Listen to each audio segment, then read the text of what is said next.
Thank you, Robert. As you said, my name is Mair Underwood. I'm an anthropologist from the University of Queensland in Australia. And today I'd like to talk to you about the reassurances that the community need in order to support life extension research and to demand future life extension technologies. Now, I'll do this by analysing community concerns as expressed in popular film and comparing them to existing research on community attitudes to life extension. Recent developments in biotechnology have demonstrated that public opinion can no longer be ignored because it, to a large extent, determines the research trajectory and the entry and reception of new technologies. For example, European consumers' opposition to GM crops and foods has had serious repercussions for plant research and for commercial development of new crops. Yet biogerontologists have been dismissive of public attitudes, some disparaging the public's breathtaking stupidity, an approach unlikely to win support for biogerontological research.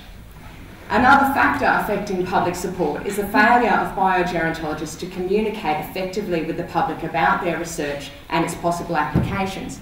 In fact, survey research has found that the majority of community members have little or no knowledge of biogerontological research.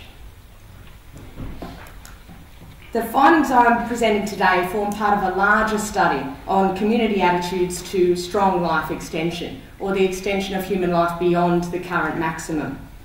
Myself and a team at the University of Queensland conducted individual interviews and focus groups with community members aged 20 to 89, and further interviews were conducted with policymakers and researchers in the field of ageing. Now, we found limited knowledge of biogerontological research even amongst researchers in the field of ageing. The lack of scientific knowledge did not mean that participants in our study lacked an existing frame of reference to make sense of the issues surrounding human life extension. It was just that their frame of reference wasn't scientific. Instead, they often explain their opinions by referencing conceptualisations of life extension in popular culture, from literature, television and movies. Now, they saw these as a legitimate basis for discussion. Indeed, this particular older community member felt that we should use a synopsis of one of these popular portrayals to guide our future research. So, in an effort to understand how popular portrayals of life extension may influence community attitudes, I analysed 19 films that were focused on human life extension, which equates to immortality in most cases in film world. Now, I focused on movies with a wide release and a mass audience. Efforts were also made to include a range of genres and movies released over a broad period of time in order to maximise the diversity within the sample. The resulting sample is presented here and here. As you can see, Doctor Who is included. It was aired during the research, and I couldn't resist including this episode because it was focused on life extension. Now, some theoretical sampling decisions were made when selecting these films. Early in the study, I realised that life extension was often achieved by transforming the human into something that could no longer be considered human, such as a vampire. So after examining 2 such movies, it was decided that the research should focus on movies in which the individual remained human, at least in appearance, during their extended lives, in order to maximise the potential for community members to identify with the individual. Detailed notes on the characters, dialogue and action of each film were taken. Everything that could be potentially relevant was noted, including the verbatim transcription of all relevant dialogue. Where possible, scripts or screenplays were downloaded to ensure that nothing was missed. The extensive notes that resulted were then analysed according to these research questions about the pursuit, the methods, the choice and experience of life extension. Efforts were not made to examine the scientific accuracy or realism of the films. The films analysed presented a variety of means of life extension. Some methods seemed to draw on mythic symbolism, like the Fountain of Youth and the Tree of Life. For example, life extension came in the form of liquid or water or as some sort of flora. In 2 films, life extension was achieved through vampirism. In another 2, the method of life extension was alien in origin and never made explicitly clear. The means of life extension was left to the imagination in 2 films, Highlander and Orlando, whose characters appeared to be born into an extended life. But in 42% of films, the method of life extension was presented in a scientific, as opposed to supernatural or magical manner.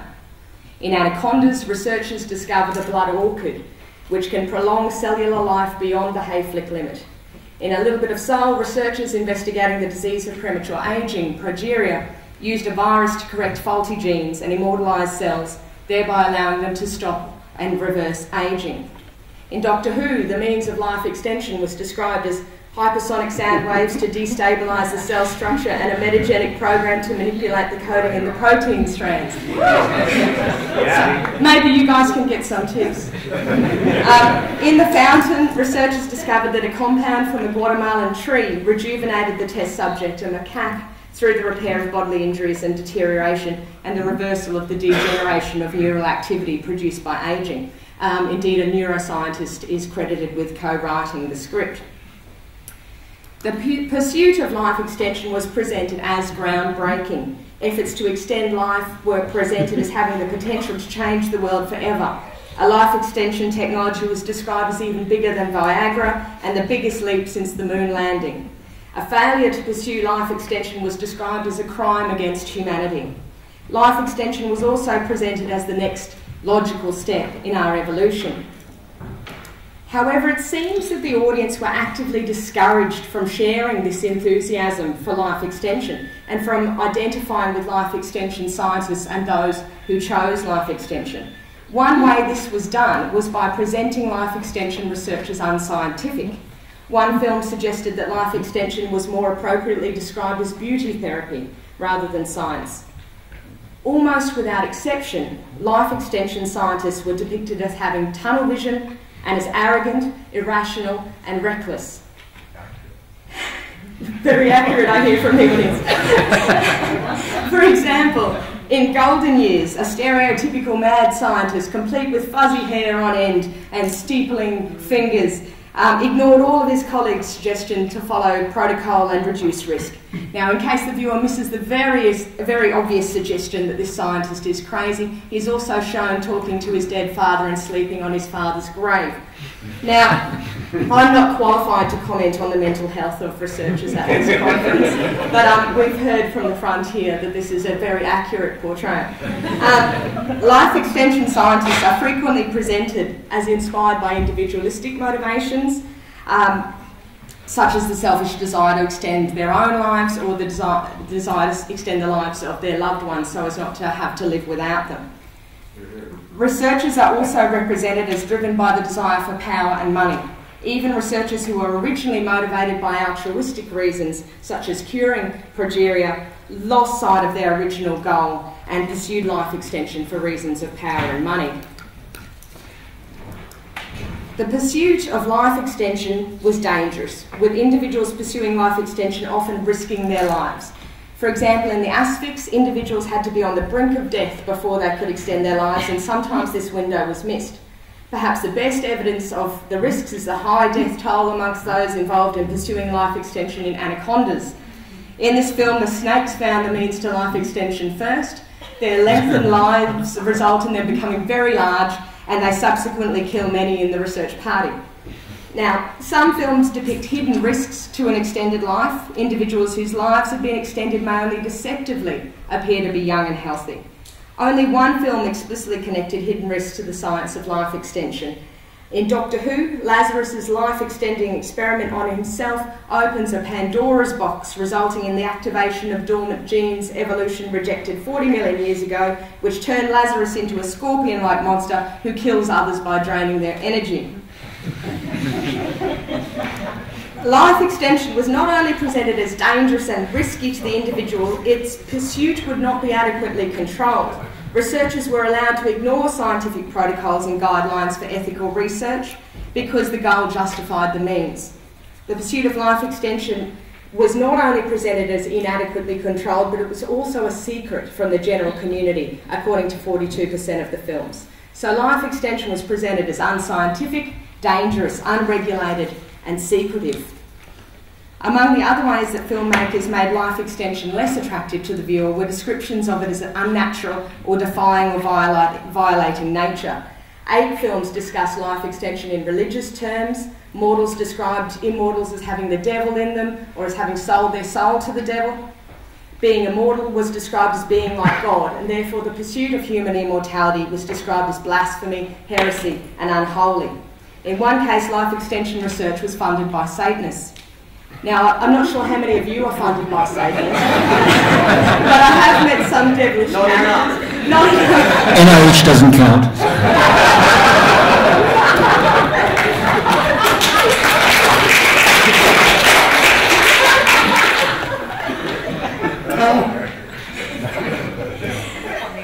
The nature of the choice between a normal human lifespan and an extended life featured in the majority of films and was a dominant theme in many of these. Some individuals were not given a choice because they were created immortal or unwittingly extended their own lives. Some characters were given the choice, but it wasn't always an informed choice. Without exception, life extension was presented as a choice that the individual should make for themselves after being informed of all consequences. The films that were most emphatic about the individual nature of the decision were the Cocoon movies. These films suggested that the choice to extend one's life should be made by the individual and that this decision should be respected by others. 3 films suggested that life extension was something most, if not all, people would want. However, most films were critical of those who chose life extension and praised those who did not. Over half of the films depicted individuals choosing life extension, and several more contained individuals who desired it but didn't succeed in their quest. In the majority of these cases, those who chose life extension were depicted as selfish, vain, fearful, irrational, and even crazy. Characters that desired life extension were shown looking into the mirror, agonising over changes to their appearance with age. The motivations for life extension were presented as a fear of ageing and a fear of death. For example, in A Little Bit of Soul, a character who desired life extension repeated her 39th birthday every year because she feared turning 40. As a woman, she was fearful of the appearance of ageing, and as a Satanist, she was fearful of boiling oil in the next life. So she felt particular pressure to extend her life. The only exceptions to this rule that those who choose life extension are vain, selfish and fearful were in A Little Bit of Soul and the Cocoon movies. In the Cocoon movies, those that chose life extension didn't want to age and die, but they weren't presented as fearful and desperate. Instead, they were presented as rational individuals who made decisions that were right for their individual circumstances. In A Little Bit of Soul, the vain, fearful Satanist who desired life extension didn't have her request met. Instead, the only characters that extended their lives were an elderly lady with bad arthritis and a prematurely ageing child, both of whom were depicted as essentially good people. The implication seemed to be that these technologies should be used to restore rather than to enhance. Only the vain and fearful would want to enhance a normal life. Approximately one-half the films analysed included characters who chose not to extend their lives or to renounce their immortality. For example, in Death Becomes Her, Dr. Ernest Menville, played by Bruce Willis, finds himself suspended over a large drop with the life-extending potion in his hand. The other 2 main characters implore him to take the potion to avoid dying upon falling. He chooses to drop the potion just before he falls and effectively chooses immediate mortality over life extension. The characters who choose not to extend their lives are depicted as normal, calm, rational and mentally healthy individuals and are typically the heroes of the films. There's no indication of the vanity and fearfulness that is attributed to those who choose to extend their lives.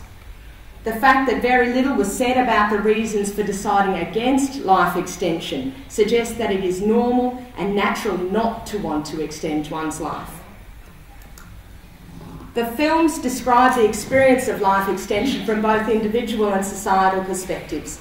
They drew attention to the benefits of an extended life or eternal youth, such as experiencing lots of different things, including many pleasurable experiences, witnessing lots of history, and collecting riches and antiquities. However, these benefits were generally outweighed by the portrayed negatives of an extended life. Generally, the pleasures of an extended life wore thin, as Dorian Gray experienced. In the majority of the films, those who've extended their lives were portrayed as bored, tired, jaded, cynical, aimless, frustrated, stagnating, and longing to die. An extended life was described as a nightmare and a curse, and is not really living. The loneliness of an extended life was emphasised in a quarter of films, and in many cases immortals were socially isolated and ostracised. An extended life generally meant no lasting love or repeated heartbreak, and sometimes the loss of the ability to have children. There were some exceptions. In the film Cocoon and its sequel, immortals had lasting relationships. In these relationships, both partners were immortal, so immortality did not inevitably produce heartbreak. Furthermore, life extension didn't mean an end to procreation, Cocoon, The Return, and Orlando. While life extension had some positives for the individual, there was no mention of societal positives. Instead, the films identified major problems that would stem from human life extension. A prominent theme was that life extension would create or exacerbate social divides. Access to it would be unequally and unfairly distributed. Often those with extended lives depended on those whose lives were not extended to support them, and thus the life extended were represented as a drain on society. Now, vampires are an obvious example of immortals that depend on mortals to survive, but there were other examples of this theme. In these films, death was presented as adding value to life, and therefore mortality was presented as more valuable than immortality. For instance, in Zardos, one of the immortals told the only mortal in their midst, Zed, played by Sean Connery, that he is mentally and physically vastly superior to the immortals. However, the most explicit example of the value of mortality was provided by Highlander. In Highlander, an immortal may die if their head is removed from their body. The immortals spend their lives fighting and attempting to kill other immortals, as there can be only one. They felt compelled to battle for the prize without actually knowing what the prize was.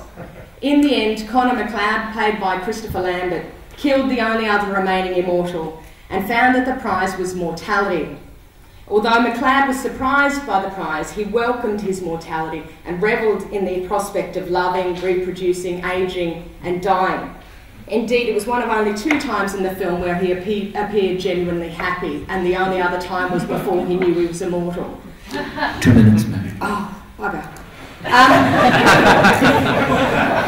As immortality was recognised as a common desire and life extension was presented in a negative light, the films presented alternative means to achieve immortality. The most detailed example of this was the eulogy of Ernest Bruce Willis, who chose mortality and death becomes her. We are gathered here today to honour the passing of a man of courage and vision, a brilliant academic as well as a rugged outdoorsman. Dr. Menville pursued with vigour a variety of pursuits, not just to attain some personal ambition, but to enhance the world for us and make it a better place than he found it. Oh, and that he did. This man has, in his own way, learned the secret of eternal life, and it's here among us in the hearts of his friends, and the secret of eternal youth right here in the lives of his children and his grandchildren. And it is my opinion that our beloved Ernest is one man that will indeed live forever. This glowing description was contrasted with the vanity and selfishness of the other characters who chose an extended life.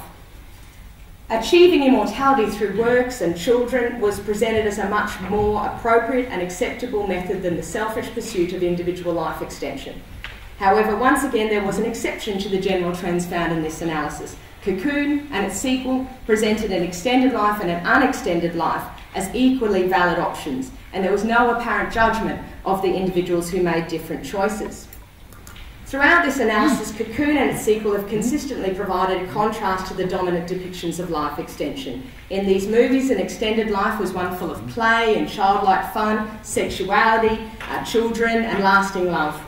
Those that chose life extension appeared as rational, healthy and happy individuals, as did those who did not. So why do these films stand in such contrast to the remainder of the sample? Perhaps it's because they feature characters that are much older than the characters in other life extension films. Is life extension a more valid option when one is nearing the end of the natural lifespan? Attempts to investigate this were limited by the fact that there are very few films about life extension amongst older individuals. In fact, the only other one I could find was Stephen King's Golden Years. Unfortunately, life extension was the result of a scientific accident in this, so it wasn't presented as a choice, and there was little said about the experience of life extension because the main character was too busy trying to escape the government. So it was really hard for me to gauge the age appropriateness of the choice to extend life. These films appear to draw on myth, religious texts and historical literature. As in the Epic of Gilgamesh, arguably the oldest known work of literature, immortality should be achieved through lasting works of culture and civilization, not pursued at the physical level. Life extension comes with hidden dangers, as in the myth of Tithonus, who is granted immortality but not eternal youth. Extended lives are a curse, as in the Wandering Jew and Sisyphus. The main message is that the only individuals who would choose life extension and ignore the biblical limit of life are bound to be evil.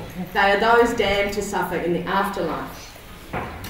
There is a cultural bias against life extension that extends back many centuries. From our earliest stories to modern science fiction, immortality comes at a terrible cost of alienation, ennui, stagnation, childlessness, and is best as a hope and never a reality. The bias is even apparent in children's stories. For example, the characters in Peter Pan and Hitty, her first 100 years, were insufferably vain and isolated. The films analysed in this study are just one way that cautionary tales about life extension are expressed and absorbed into conventional wisdom. So, to what extent do these films reflect community attitudes? Well, they don't appear to be an accurate reflection of community levels of interest. My own qualitative research amongst a targeted sample of Australians found that just over half would consider using a life extension technology should one become available. Quantitative research amongst older Americans found that about a fourth held attitudes that were positive to some degree towards living beyond the current maximum, about a fifth towards living forever. While the films may not be an accurate reflection of levels of community interest, they are an accurate reflection of community attitudes in that they convey the concerns expressed by community members. It seems that the cautionary tales that dominate popular literature and film are not enough to deter some community members from the prospect of life extension. However, it seems that others will need some reassurances. So I've put together 6 recommendations to address the community concerns found by this and other research. Firstly, assure that life extension science and the distribution of life extension technologies are ethical and regulated and seen to be so.